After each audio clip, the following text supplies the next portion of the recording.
నాతో కలిసి వాక్యాలు చెప్పాలి. మత్తయి సువార్త 27వ అధ్యాయము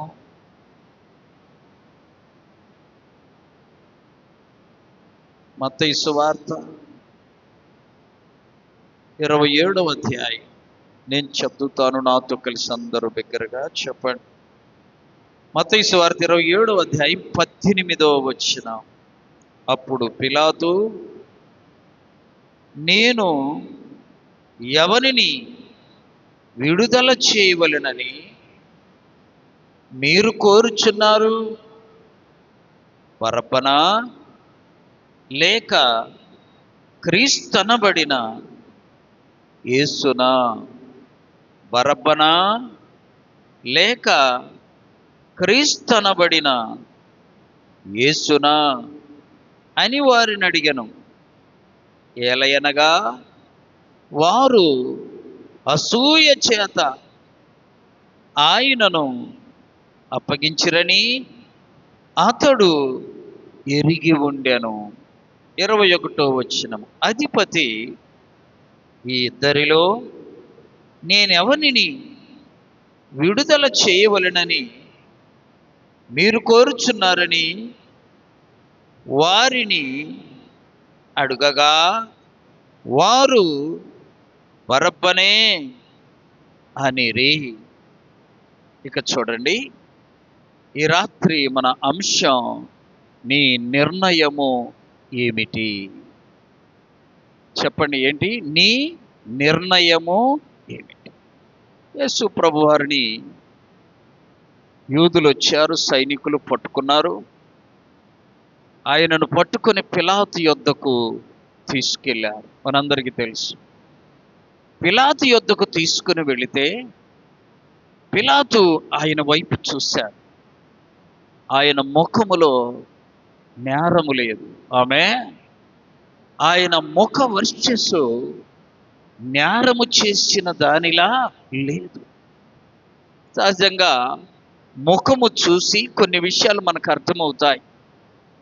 అందుకని ఇంగ్లీష్లో కూడా ఉంది, face is the index of the mind.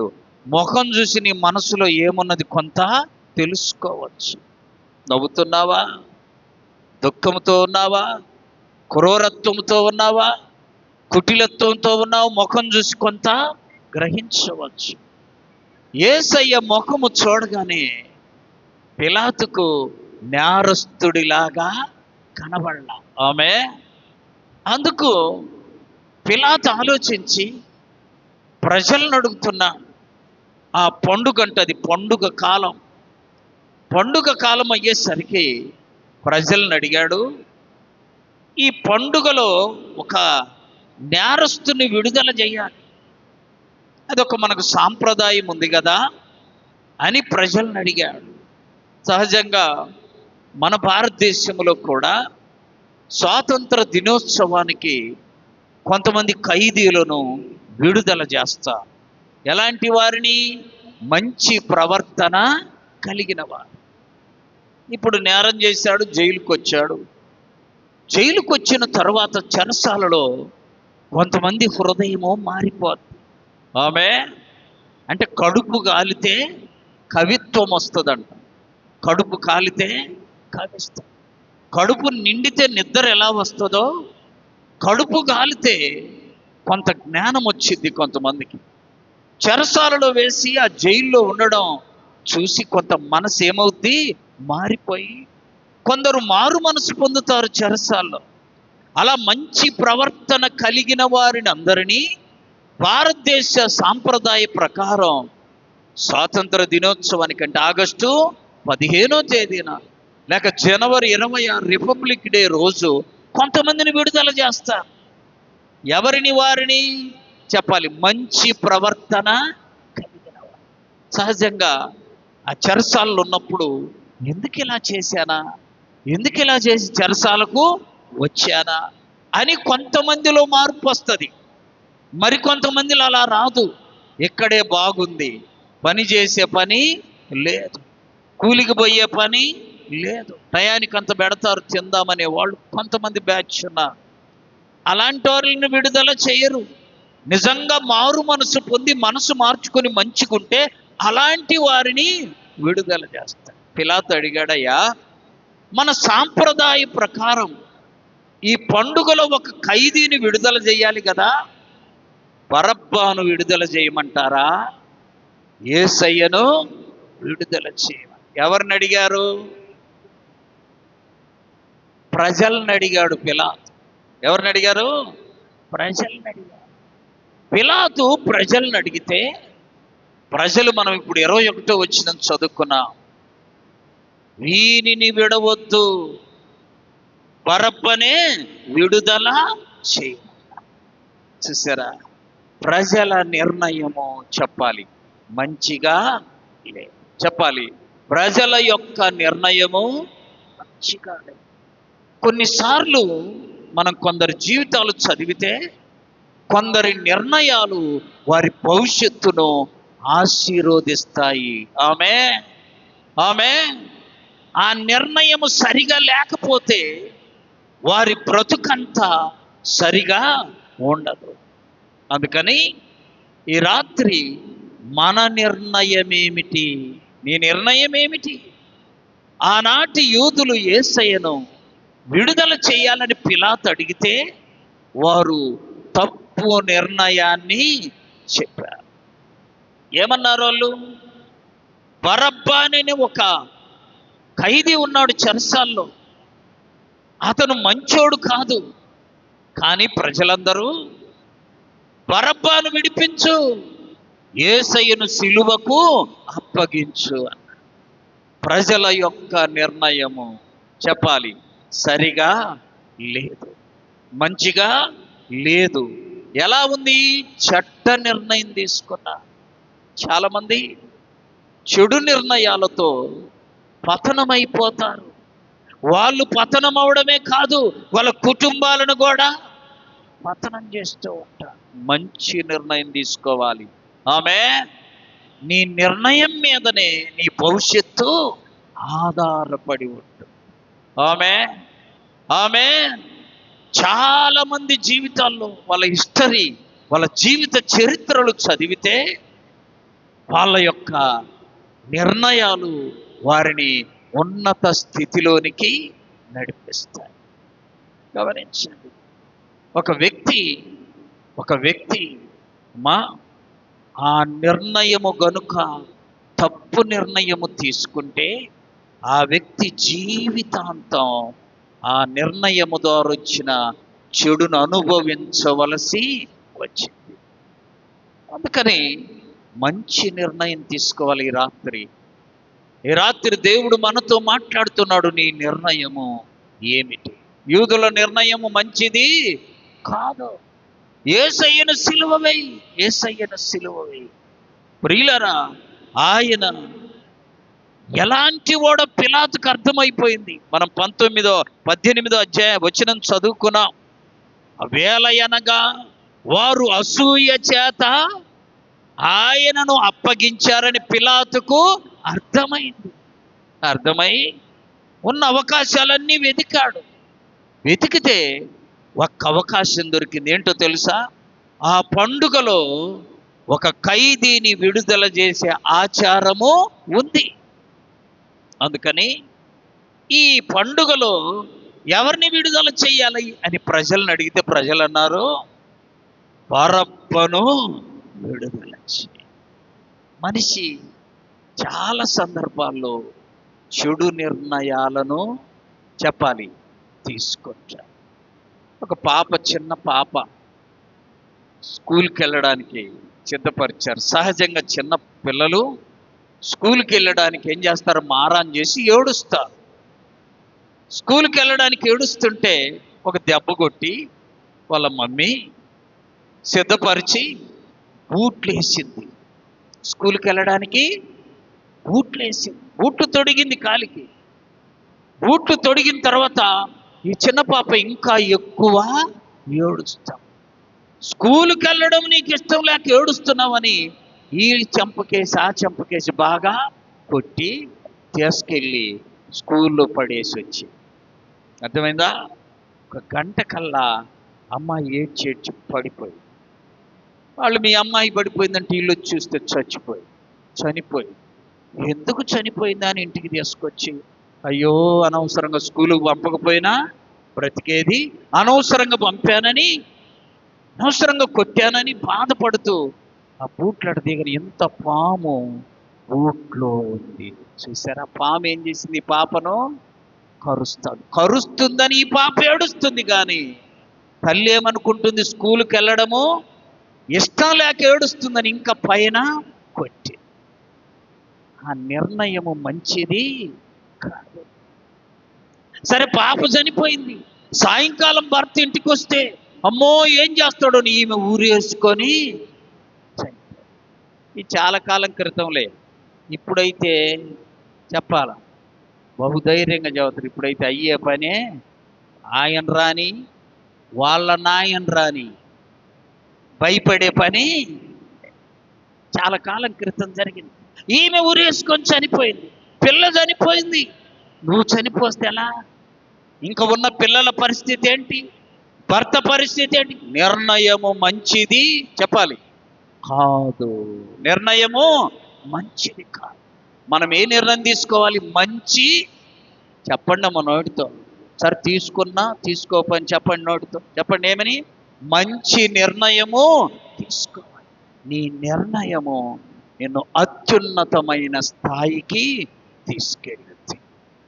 ఒక పిల్లకాయ చదువుకుంటూ ఆ ఎదురుగా ఇంటిలో కలెక్టర్ ఉండేవాడంట. ఎవరో కలెక్టర్ ఉంటుంటే వీడు 5వ తరగతి చదివేటప్పుడల్లా ప్రతిరోజు ఆయనకి వెళ్ళి చూడటం. నేను కూడా చెప్పండి డాక్టర్ అంటారు. ఎవరు డాక్టర్ నడపడం కాదు, ఏంటిది?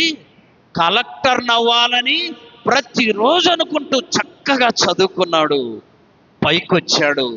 కలెక్టరు ఒక నిర్ణయం అతని జీవితాన్ని ఏం చేసింది?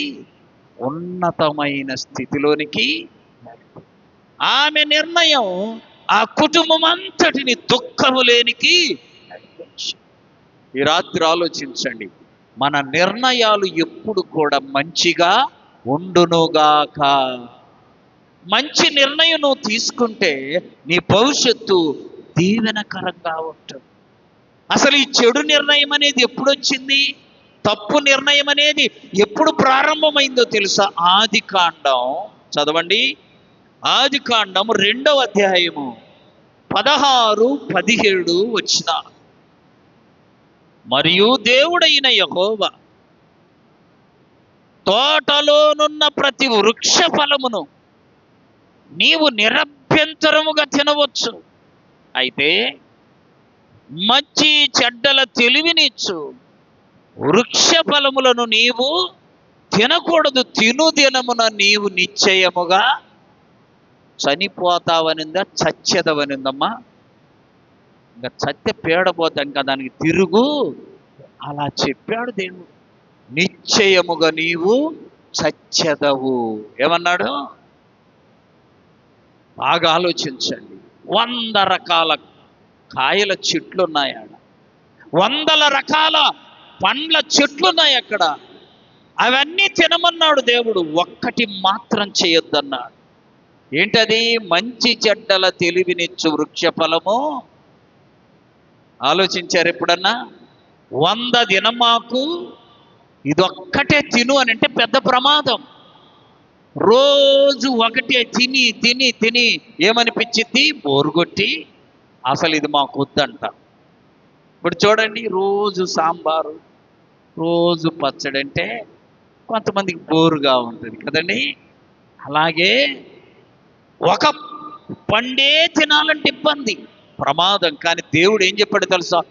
ఒకటి తినొద్దు కానీ మిగిలినవన్నీ తినమన్నా. కానీ ఆ మిగిలినవన్నీ తింటూ ఈ ఒకటి కూడా తిని తప్పు నిర్ణయము తీసుకొని లోకాన్ని పాపముతో నింపారు ఆదాము హవ్వలు.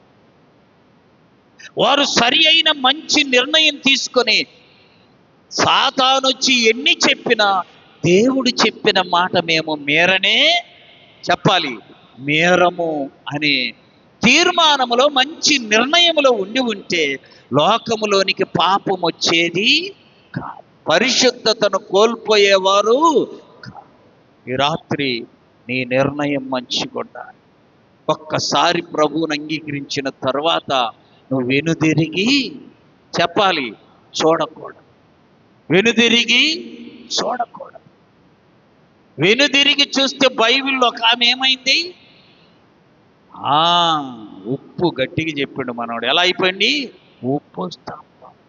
ఉప్పు స్తంభం అయిపోతే ఇశ్రాయేలు దేశంలో ఎప్పటికి ఉందంట.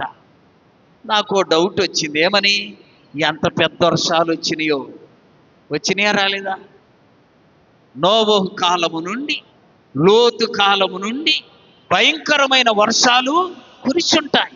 మరి ఉప్పు స్తంభం ఏమవ్వాలి అమ్మా? అంత ఉప్పు తెసిపో ఆడబెట్టి పెద్ద వర్షం పోయిన తర్వాత చూడండి ఏమవుద్ది? మరి ఈమెందుకు గరగల? మన గుండెలెట్ట గరగాల్లో. అందుకని దేవుడు ఆమెను అట్లనే ఉంచాడు. వెళ్ళిన వాళ్ళందరూ వాక్యం వింటున్నారుగా, చూస్తున్నారుగా, గిల్లి ఆ స్తంభాన్ని గిల్లిట్లా నోట్లు, అరే నిజంగా ఉప్పారు అంటారు. అంటే చెబితే నమ్మేవాళ్ళు తోమా బ్యాచ్ మంది అంతా. ఏ బ్యాచ్? తోమా బ్యాచ్ అండి. అందుకే అక్కడికి వెళ్ళి గిల్లి నోట్లు వేసుకొని ఉప్పు అంటారు. బైబిల్ ఘోషిస్తుంది ఏమని? ఉప్పు స్తంభముగా. నీ నిర్ణయం కూడా ఒకసారి ప్రభువుకు నీవు అంకితం చేసుకున్నాక ప్రభు వాక్యం చదవాలంతే. ప్రభును వెంబడించాలి. నీ నిర్ణయం ఆ రీతిగా ఉండాలి. మెట్టుకు యూదుల నిర్ణయం మంచిది కాదు. యేసయ్యను సిలువేయమన్నారు, బరబ్బను చెప్పాలి విడుదల చేయమన్నారు. ఈ రాత్రి మనం వీళ్ళిద్దరి లక్షణాలు చూద్దాం. యేసయ్య లక్షణాలు, రెండవది బరబ్బ లక్షణం. ఎందుకని బరబ్బను విడుదల చేయమన్నారు, యేసయ్యనేమో చెరసాలకు పంపమన్నారు. యేసయ్య లక్షణాలేంటి, బరబ్బ లక్షణాలేంటి? చూడండి. ముందుగా యేసు ప్రభు యొక్క దివ్య లక్షణాలను మనం చూస్తే ఆయన నీతిమంతుడు. చెప్పాలి, ఎవరు? ప్రభు నీతిమంతుడు. ఎంత గొప్ప నీతిమంతుడంటే చదవండి మత్తయి సువార్త 27వ అధ్యాయం 19వ వచనం. మత్తయి 27:19. అతడు న్యాయపీఠం మీద ఉండగా, అంటే పిలాతు న్యాయపీఠం మీద ఉండగా, అంటే పిలాతు భార్య నీవు ఆ నీతిమంతుని జోలికి ఎవరు చెప్పారు? పిలాతు. ఎవరికి చెప్పింది? పిలాతుకు చెప్పింది. పిలాతుకు పంపింది ఇన్ఫర్మేషన్. అంటే భార్య చెప్పాలి భర్తకు ఇన్ఫర్మేషను. అయ్యా, రాత్రి నా కలలో ఆ నీతిమంతుడు కనపడ్డాడయ్యా, ఆయన నీతిమంతుడయ్యా, ఆయన జోలికి నీవు పోవద్దని పిలాతు భార్య పిలాతుకు వర్తమానం పంపితే పిలాతు ఆ ప్రజల నిర్ణయానికే తల వంచాడు. ఆమె సామాన్యంగా భార్య చెబితే చెప్పండి, భర్త వినకపోతే నో ఫుడ్డు చెప్పండి, నో బెడ్, రెండు ఉండవు. ఫుడ్డు లేదు, అందుకని వినాలి కదా. మరి పిలాతు విన్నాడా? వినాలా? యూదుల నిర్ణయము గెలిచింది. యేసయ్య లక్షణాలు ఏంటండి? మొదటిది నీతిమంతుడు అన్నాడు. నాలో పాపముందని మీలో ఎవడైనా నిరూపించగలడా? ఛాలెంజ్ చేశాను. అలాంటి నీతిమంతుణ్ణి చెప్పాలి లోకం ఏం చేసిందండి? సిలువై సిలువై సిలువై. రెండవదిగా ఆయన అద్వితీయ కుమారుడు. యోహాను సువార్త 3వ అధ్యాయం 16వ వచనం. దేవుడు లోకమును ఎంతో ప్రేమించెను, కాగా ఆయన తన అద్వితీయ కుమారునిగా పుట్టిన వాని యందు విశ్వాసముంచు ప్రతి వాడు నశింపక నిత్య జీవము పొందినట్లు ఆయనను అనుగ్రహించాడు. ద్వితీయము కాని కుమారుడు ఆయన, అద్వితీయ కుమారుడు. మూడవదిగా చూడండి, ప్రజలను పోషించాడు. ఆమె యేసయ్య ప్రజలను 5 రొట్టెలు అమ్మా. ప్రజలు ఎంతమంది? 5,000 మంది. 5,000 మంది ఉంటే 5 రొట్టెలు 2 చేపలను ఆశీర్వదిస్తే అందరికీ సరిపడ్డాయి. చదవండి ఆ వాక్య భాగము. మత్తయి సువార్త 14వ అధ్యాయము 20-21 వచ్చిన. వారందరూ తిని తృప్తి పొందిన తర్వాత మిగిలిన ముక్కలు 12 గంపల నిండా. చాలా మంది మీటింగ్కి వస్తే భోజనం వండే పని లేదు, బియ్యం తెచ్చే పని, కూరలు సిద్ధపరిచే పని.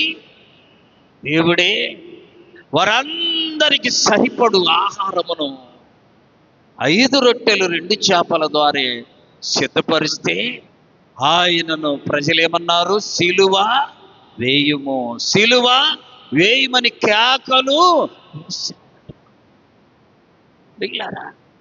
ఇంకా చూడండి, చనిపోయిన వారిని ఆయన ఏం చేశాడు?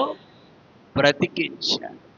చనిపోయిన వాళ్ళని ఎంతమందిని బ్రతికించాడు? గుర్తుపెట్టుకోండి బాగా, బండ గుర్తు. 3. ఆమె ఎంతమందిని? ఒకరిని ఏమో సమాధిలో. యోహాను సువార్త చదవండి 11వ అధ్యాయము 43-44 వచ్చిన. ఆయన అలాగు చెప్పి లాజరు బయటికి రమ్మనగా చెప్పగా చనిపోయిన వాడు కాళ్ళు చేతులు ప్రేత వస్త్రములతో కట్టబడిన వాడై బయటికి వచ్చాడు. సమాధిలో ఉన్నవానిని ఏం చేశాడు? బ్రతికించాడు. కానీ ఆయన ఏమన్నారు యూదులు? సిలువ వేయము, సిలువ వేయము. రెండవదిగా చూడండి, మత్తయి సువార్త 9వ అధ్యాయము 18-19 వచ్చిన.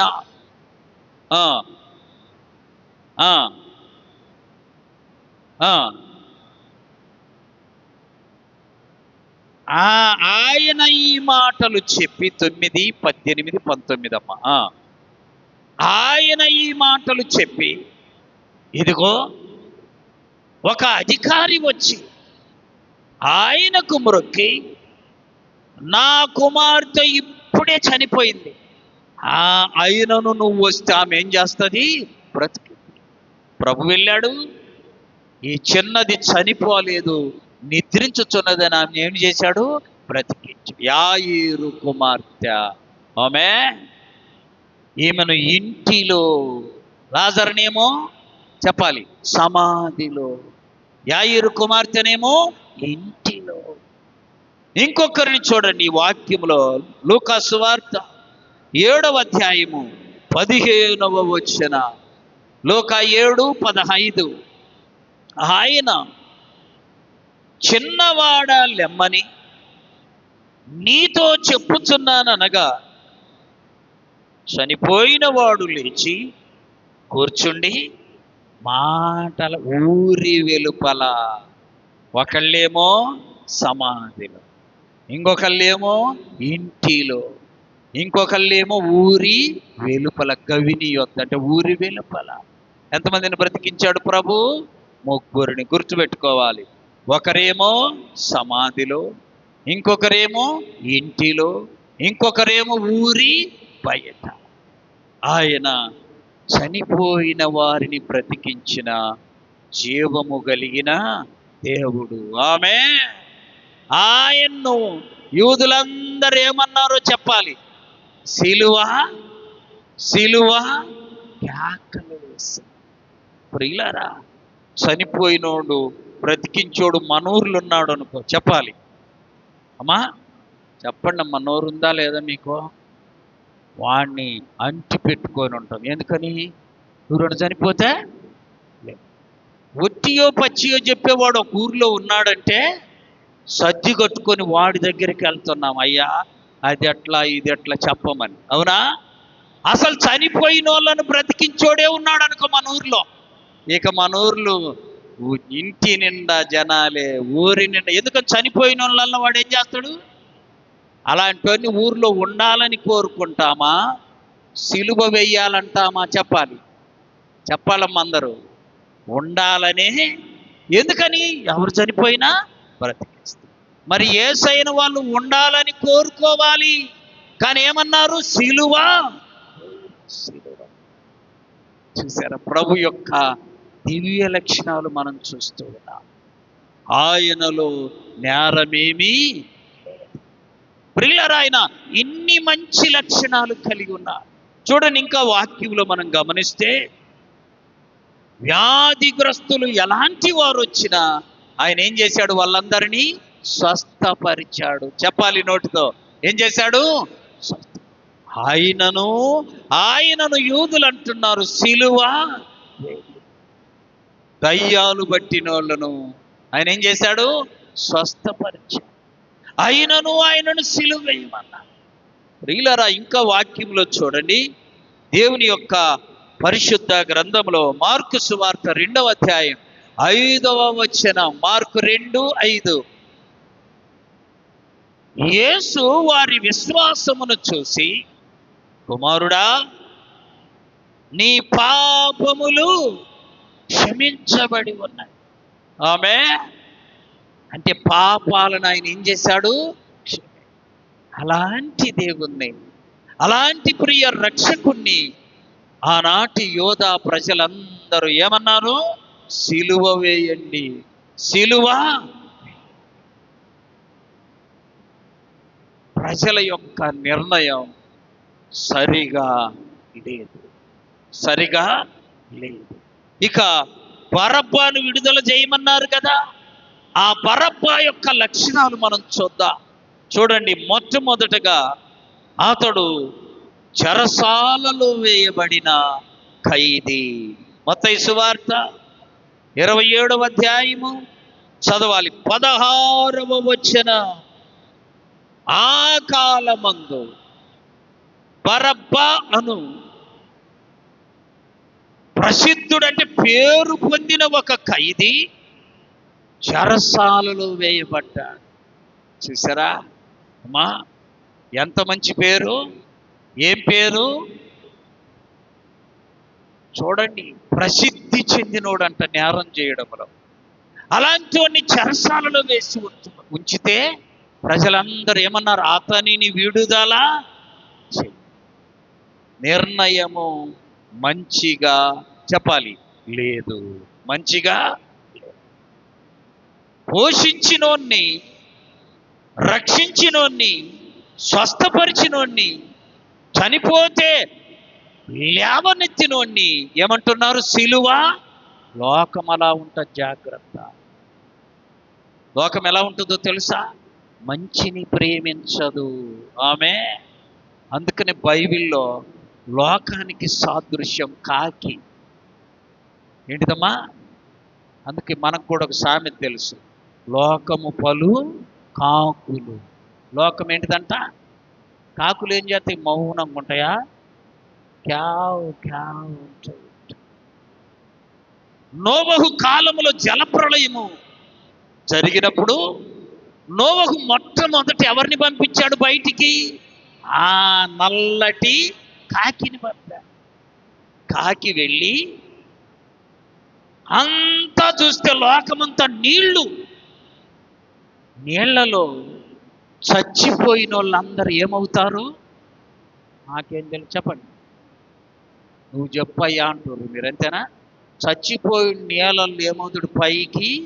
అది కూడా తెలియదురా. ఎంత అమాయకులు మీరు పాపం.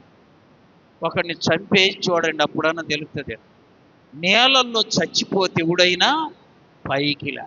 ఈ కాకెళ్ళి శవాల మీద ఉండి పీక్కొని మళ్ళా నోహు దగ్గరికి చెప్పాలి రాలా. కాకి పరిస్థితి అది. బయటికి పోయిందా ఇంకా ఇల్లు మరిచిపోద్ది. అందుకే కాకి గోల అంటారు. కాకి గోల. కాకి ఎదురుకొస్తే పెద్దోళ్ళు ఏం చేస్తారు? సకినము పద ఇంటికి అంటారు. ఎందుకని సకినము? కాకి వచ్చే ఊడికి ఇష్టము ఉండదు. ప్రియులరా, ఈ కాకిళ్ళంట శవాల మీద ఉండి పీక్కొని తింటా నోవహును మర్చిపోయింది, ఆశ్రయం ఇచ్చిన వాడను కూడా మర్చిపోయింది. చూసారా, నోవహు మరుసటి రోజు చూసారే కాకిని పంపితే అడ్రస్ లేదు అని పావురాన్ని పంపాడు. చప్పట్లు కొట్టి ప్రభువును మహింపరచాలి. పావురం ఏం చేసింది? వెళ్ళి అలా అలా అలా అంతా తిరిగింది. కాలు మోపటానికి స్థలము ఎందుకు లేదో చెప్పాలా. అది మోపిందిగా. కాకి మోపిందా లేదా?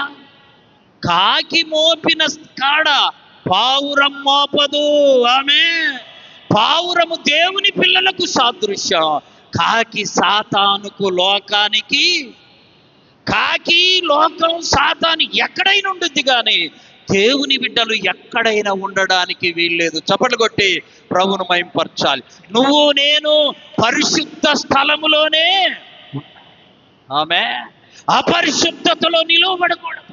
కీర్తనలు 1 అంటాడు, దుష్టుల ఆలోచన చొప్పున పాపుల మార్గాన అపహాసకులు కూర్చుండే చోటులో కూర్చుండకూడదు. ఆమె ప్రియులార, కాకెళ్ళి ఇంటికే రాల. దానికి బాగా ఫుడ్డు దొరికింది. ఏం ఫుడ్డు? చచ్చిన శవాలు. చచ్చిన పావురం అక్కడికి వెళ్ళింది, కాకిని చూసింది, శవాలను చూసింది. వాటి దగ్గరికి చెప్పాలి వెళ్ళ. ఆమె దుష్టులు ఎక్కడన్నా కూర్చొని లోక సంబంధమైన విషయాలు మాట్లాడేటప్పుడు నువ్వు చూస్తే వాళ్ళ దగ్గరికి వెళ్ళకుందువుగాక. చప్పట్లు కొట్టి ప్రభువును మహింపరచండి. పరిశుద్ధుల దగ్గరే నువ్వు వెళ్ళి ఏం చేయాలి? కూర్చోవాలి. నీ సిట్టింగు, నీ వాకింగు, నీ బెడ్డింగు హోలీనెస్గా ఉండునుగాక. పరిశుద్ధంగా ఉండాలంటే పరిశుద్ధ స్థలములోని కాలు మోపాలి. పావురం తిరిగింది, అంతా తిరిగింది.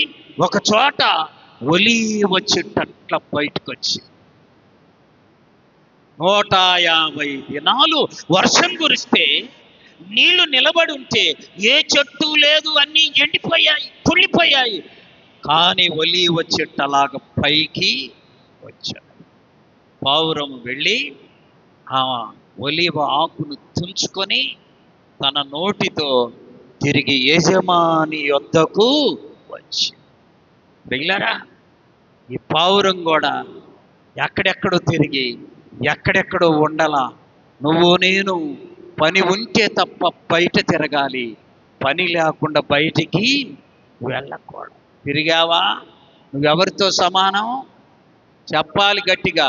కాకితో సమానం, పావురముతో సమానంగా ఉండాలి. ఆమె వెళ్ళింది. ఆ పావురం ఒలీవ ఆకు తీసుకొని వచ్చి.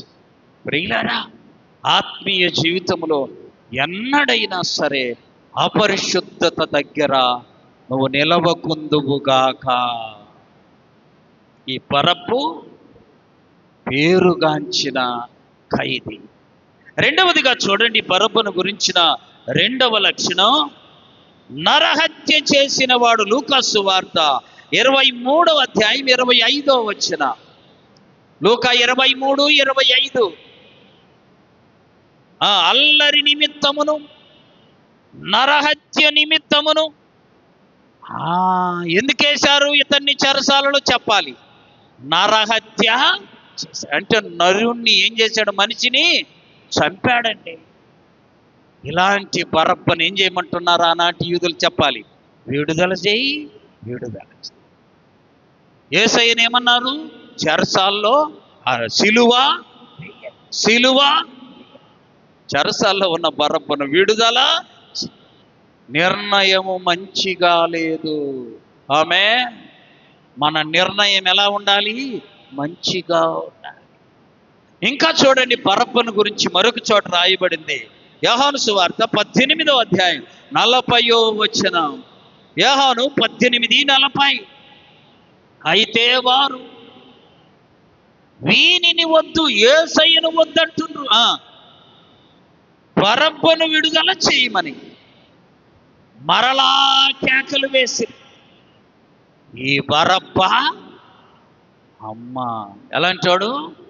బందిపోటు దొంగ. యేసయ్యనంటున్నారు, వీనిని విడుదల చేయొద్దు, బరబ్బను విడుదల చేయండి. బరబ్బ ఎవరు?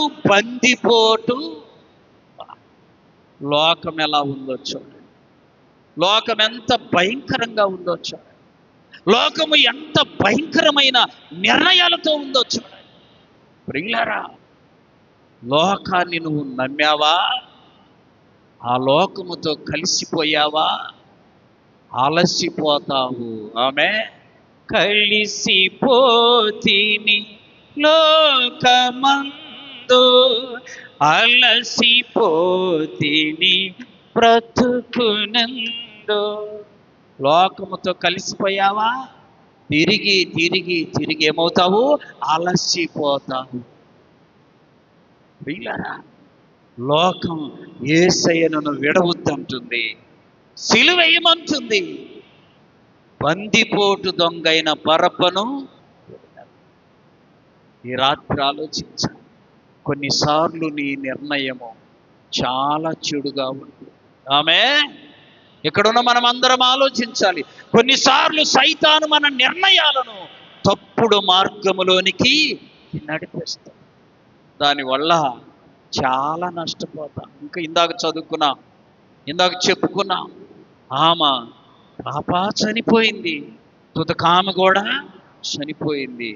ఇంట్లో భయంకరమైన ప్రళయమైపోయింది. నీ నిర్ణయం ఎలా ఉంది? ఈ రాత్రి ఆలోచించు.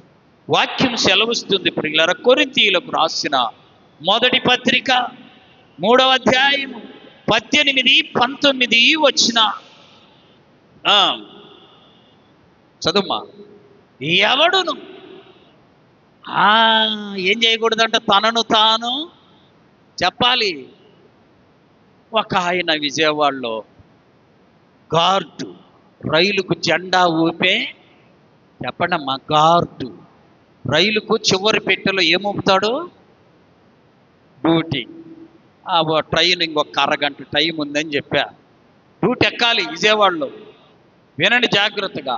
అరగంట టైం ఉంటే ఆ పక్కన బ్రాందీ షాప్ ఉంటే తాగడానికి పోతుండంట. ఇంకొక ఆయన ఎంప్లాయ్ అన్నాడా, టైం అవుతాయా ట్రైను? నేను తెలియకల్లోని, ఏం కల్లోని? తెలియకల్లోని. నాకు తెలుసులే, ట్రైన్ ఎప్పుడు వచ్చేది తెలుసు, ఎట్లెక్కాలో తెలుసు, ఎంత టయానికి అన్నీ మాట్లాడి వెళ్ళి బ్రాంచ్ షాప్కి వెళ్ళి మొత్తానికి తాగి కొంచెం తీసుకొని వచ్చి టయానికి వచ్చి ట్రైన్ రాగానే ఎక్కాడు. ఎక్కి ఉన్నది కూడా చెప్పండమ్మా తాగాడు. విజయవాడ కదిలింది ట్రైను, జెండా ఊపాడు, కదిలింది. కృష్ణ కెనాల్ వచ్చేలోకి మనోడు పరలోకానికి పోయిండు, ఇక్కడ లేడు. ఈ డ్రైవర్ హారను పడతా ఉండు, ఏడి గార్డు జెండా పట్టలేదండి. మనోడు ఆడుండి ఇక్కడ ఉంటే కదా ఈ లోకంలో. బండి ఆగిపోయింది. స్టేషన్ మాస్టర్ పరిగెత్తుకొని మనోడికి అడిగితే మనోడు పిలిస్తే ఈ లోకంలో శృతి మించిపోయింది. ఇప్పుడు స్టార్టింగ్లో ఏమన్నాడు, నేను చాలా తెలియకల్లోని, నాకు అంతా తెలుసు, ఎప్పుడు ట్రైన్ వచ్చేది తెలుసు, ఎంత తాగిన జెండెప్టా ఊపాలో ఓపల. ఆడ దించేసి ఇంకొక గార్డుని ఎక్కించి బండి పోయింది. వీడు ఎప్పటికో మెలకు వచ్చింది. బండిలో ఉండాననుకుంటూ బండిలో ఏడున్నాడు కింద. అక్కడ రాయబడి చూడండి, తనను తాను ఎవడు మోసము చేసుకో. తప్పని తెలుసు. క్లుప్తంగా నేను తాగే వాళ్ళకి చెప్పేది ఏంటంటే, అది తప్పని ఎవ్వరు చెప్పాల్సిన పని. ఇప్పుడు సిగరెట్ పెట్టుందా? ఆ సిగరెట్ పెట్టి మీదనే రాసి ఉంటాడు, ఏమని తెలుసా? ఈ పొగ తాగడము ఆరోగ్యానికి హానికరము. చదవచ్చు, దాన్ని చదవరు, మిగిలినవన్నీ ఎంత పొడుగు తీసి కాలుస్తారు. దాని మీద ఏముందో చెప్పాలా? ఈ పొగ నిన్ను కాల్చుద్ది అని ఉంటుందంట. ఏదో రాష్ట్రంలో వాళ్ళు అలా వేస్తారంట ఆ పెట్టె మీద, ఏమని? ఈ పొగ నిన్ను కాల్చి. అమ్మో ఇది కాల్చిద్దని ఆగుతున్నారా? ఆగట్ల ప్రియులరా, నువ్వు జ్ఞానవంతుణ్ణని అనుకోమాక నాకు అన్నీ తెలుసులే, రోజు కొంచెమే తాగుతాలే, నేను తాగిన ఏం తప్పు చేయలే. ఎవడు తనను తాను మోసపరుచుకోకూడదు. చదువుమా, మీలో ఎవడైనను ఈ లోకమందు తనను తాను జ్ఞానినని అనుకొనిన ఎడల వాడు దేవుని దృష్టిలో వెర్రివాడు అవుతాడు. జాగ్రత్త. నేను జ్ఞానవంతునిలే అని అనుకుంటున్నావేమో. మాకు తెలిసిన ఆయన ఒక చక్కెర పాని ఆయన ఉన్నాడు. ఏం పాని? ఆయన పేరు. ఆయన రోజు తాగుతుంటే ఒకరోజు నేను అడిగా, ఏంటి సార్ రోజు తాగుతారని? నేను తెలియకల్లో అన్ని నా డబ్బులతో చెప్పండి తాగను. ఎవరన్నిస్తే ఒకరోజు ఎవడు ఇయ్యలే. రోజు ఎవడిస్తాడు? ఒకరోజు ఈ డబ్బులు పెట్టి తాగి, రెండో రోజు ఎవడు ఇయ్యలే. ఇప్పుడు ఏం చేయాలి? ఈ డబ్బులు పెట్టి తాగ. జ్వరం వచ్చింది, జబ్బు వచ్చింది, మంచంలో పడ్డాడు, ఇప్పుడు ఎవడు ఇస్తాడు? ఎవడు? జాగ్రత్త. నువ్వు తెలివి కల్లవాణ్ణిలే, తప్పించుకుంటున్నానులే, జాగ్రత్త. నిన్ను నీవు మోసము చేసుకోకూడదు. ప్రియులారా, నువ్వు తెలివి కల్లోడి అంటే దేవుని దృష్టిలో, చదువు మా మాట, ఈలోక జ్ఞానము దేవుని దృష్టికి చెప్పాలి వెర్రితనము. ఏ తనము? ఇంకొక వాక్యం చూడండి, రూతు గ్రంథం 1వ అధ్యాయము 16, 17 వచనాలు చదవాలి. అందుకు రూతు, నా వెంబడి రావద్దని, నన్ను విడిచిపెట్టమని నన్ను బతిమాలు కొనవద్దు, నీవు వెళ్ళి చోటికే నేను వస్తానా, నీవు నివసించు చోటనే నేను నివసిస్తానా, నీ జనమే నా జనము, నీ దేవుడే నా దేవుడు, నువ్వు చనిపోయిన కాడే నేను. ఇది మంచి చెప్పాలి నిర్ణయము. ఏ నిర్ణయము? మంచి నిర్ణయము. ఒక ఆమె ఎల్లమ్మ అనగానే టాటా చెప్పి ముద్దు పెట్టుకొని వెళ్ళిపోయింది. ఆమె పేరు వార్ప. రూతమ్మ ఏమంటుందో, నన్ను వెళ్ళమనొద్దు, నీ జనమే చెప్పాలి, నీ దేవుడే, నువ్వు చనిపోయిన చోటే నేను చనిపోయాను. ఈ మధ్య ఒక చోట ఒక మంచి మాట విన్నా. ఏంటో తెలుసా? పుట్టినింటిని మరిస్తేనే మెట్టినింటిని మెప్పిస్తావు. ఆమె పుట్టినింటిని మరవలేదా? మెట్టినింటును నువ్వు మెప్పించలేవు. రూతమ్మ పుట్టినిల్లు చెప్పాలి మరిచిపోయి, నీ జనమే చెప్పాలి, నీ దేవుడే, నువ్వు చనిపోయి పాతి పెట్టబడిన చోటే నేను కూడా. ఎంత మంచి నిర్ణయం. ఈ రాత్రి మంచి నిర్ణయం తీసుకో, ప్రభువులో ముందుకు కొనసాగు. దేవుడు నిండారుగా దీవించునుగాక. మోకరించండి, ప్రార్థన చేసుకుందాం.